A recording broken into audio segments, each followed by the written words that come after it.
Dear students, happy morning to you all. Today we are in the section 2 of the prose Sir Isaac Newton. In this previous section, he made what? Water clock, sundial, and also he tried to make a windmill. Now, Isaac's playmates were enchanted. What is meant by enchanted? Delighted. They were happy with this new windmill. They thought nothing so pretty and so wonderful had ever been seen in the world. Their friends didn't see this kind of windmill never in this world. It looked like so beautiful. But Isaac, one of his friends called him, but Isaac, you have forgotten one thing that belongs to a windmill. Only, I thought he is a true friend. If you are a true friend to one person, you will find out the mistake and make the friend to clear it. Like the same way, one of his friend told, you have forgotten one thing that belongs to a mill. So Isaac asked him, what is that? For he supposed that from the roof of the mill to its foundation. He saw from the roof to the foundation. He had forgotten nothing. He just thought that I didn't forget anything like that. And then his friend said, why? Where is the miller? Said, that is true. I must look out for one, said Isaac. Now only Isaac remembered that he had forgotten the miller. And he set himself to consider how the deficiency should be supplied. He himself considered we want to reduce the deficiency in the supplier like that. He might easily have made the miniature figure of man. What is miniature? Small figure. But then it would not have been able to move about and perform the duties of a miller because he made a miniature by using a wooden arm. It can't move here and there. But perhaps some two-legged millers are quite as dishonest as this small quadruped. He thought that the two-legged millers are more dishonest than the mammal ambulating on all fours. That means quadruped. As Isaac grew older, now he grew up. It was found that he had far more important matters in his mind than the manufacture of toys like the little windmill. Now he grew older now, so that small things and all he removed everything from his mind. All day long, it left to himself. He was either absorbed in thought or engaged in some book of mathematics or natural philosophy. All the time he's doing something. He's doing maths and he's reading philosophy like that. At night, I think it probable he looked up with reverential curiosity to the stars.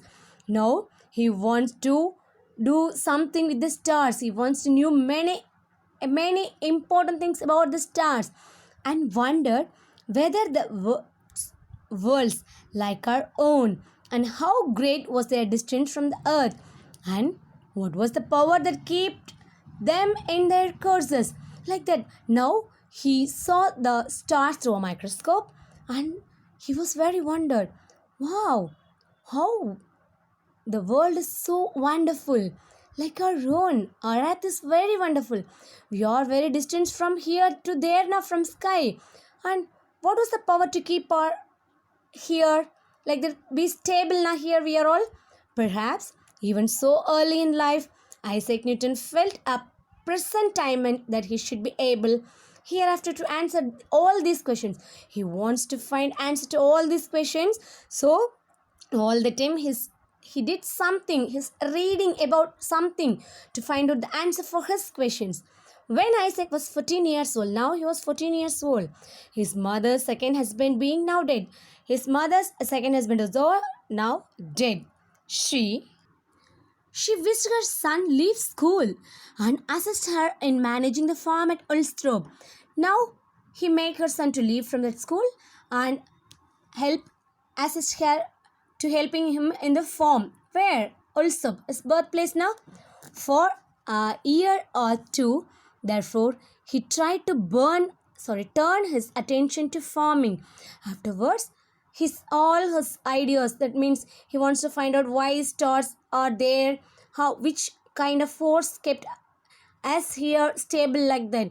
but he tried to turn his attention to farming because he left from school now. But his mind was so bent on becoming a scholar that his mother sent him back to school and afterwards to the University of College. But his curiosity, he was very eager to read more and more. By saw this, his mother drop out his idea and make him to back to go to school and also send him to the University of Cambridge. He was the first that found out the nature of light. Yeah, he was the first person to find out what is the natural source of light and nature of light. For before his day, nobody could tell what the sunshine was composed of until then. He was the only person found out the nature of light. You remember, I suppose, the story of an apple's falling on his head now, which led him to discover the force of gravitation. Already you knew this story very well. Once upon a time, he was sitting under the tree, under an apple tree especially. One fruit fell on his head, but it never go back. That time he thought why this fruit came down but didn't go there. So there is a force here. On that time, he discovered the force of gravitation and which keeps the heavenly bodies in their courses. Like that he found out. So the heavenly bodies on their particular place like that.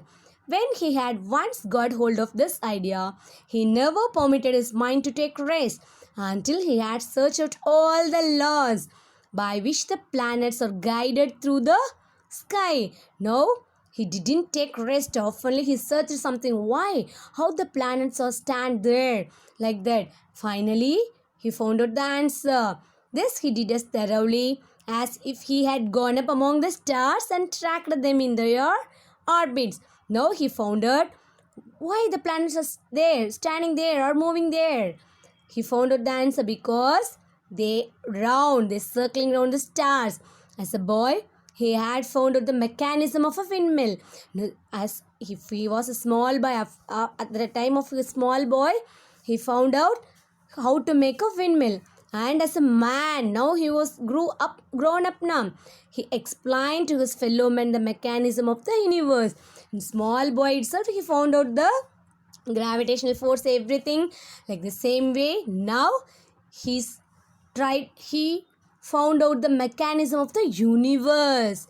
Like Newton, you too, my dear students, try to trace your goal and achieve your goal. Thank you all.